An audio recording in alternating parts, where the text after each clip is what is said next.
Can an iPhone actually replace a real camera? Today, we're gonna put that to the test. I'm gonna test it in decent lighting in my kitchen. I'm gonna film some stuff outside to see if bright sunlight it can compare. And then in this very room, I'm gonna turn off the lights and try it in low light. So let's get it started, baby. So for setup number one, it's literally just my iPhone, but I'm gonna use the ProRes log so I get 10-bit color and it's a little bit higher quality. And then for my camera, it's the Sony a7S III with a Gmaster 24-70 lens.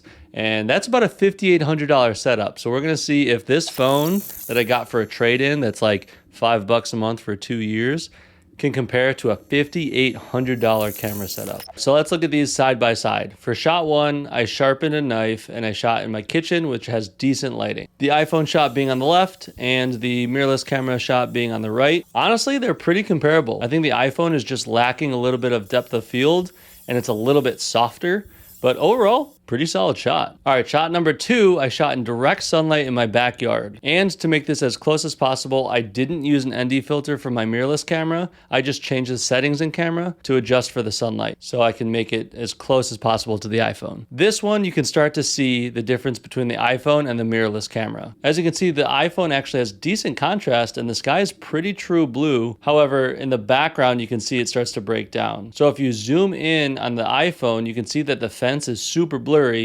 But if you zoom into the mirrorless camera shot, you can see there's a ton of detail. And this is super helpful for any type of commercial work because if you need to punch in, change composition in post, you can do that and you won't lose any quality in the image. All right, and on to shot number three, which was done in this office with minimal light. I actually turned off all the lights and I just had my window open to get some natural light, and let's see how that compared. So this one, by far, you can tell that the mirrorless camera is much better than the iPhone. The iPhone looks washed, it's super flat, where the mirrorless camera actually does a pretty solid job, which is to be expected, but it does a great job in the low light. And clearly the iPhone struggled quite a bit with this one, but just for fun, let me make a couple color adjustments to see if I can get it at least a little bit closer to the look of the mirrorless camera. And with some of these adjustments, you can see it's better, but not perfect. All right, so now that this is all done, can I say that an iPhone could replace a professional camera? And the answer is maybe. It depends on the shoot. At the bare minimum, if you're gonna shoot on an iPhone, you're gonna need good lighting,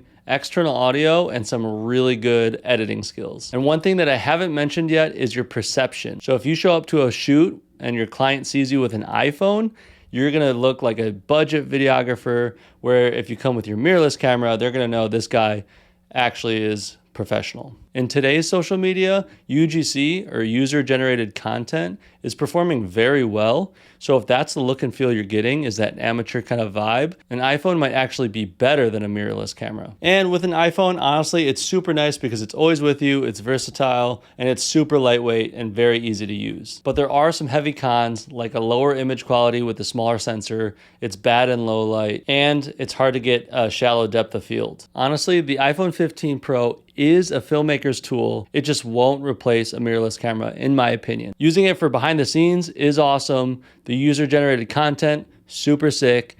But if you're charging for your work, a mirrorless camera is gonna outperform an iPhone every day of the week. All right, sweet, that was super fun. Like this video if you think that people with Androids are ruining group text with their green bubbles. Subscribe if you liked it. We'll see you in the next one. We'll be talking about Final Cut stuff, maybe some camera stuff. Who knows? Still haven't scripted out. Anyways, much love. Take it easy, fam.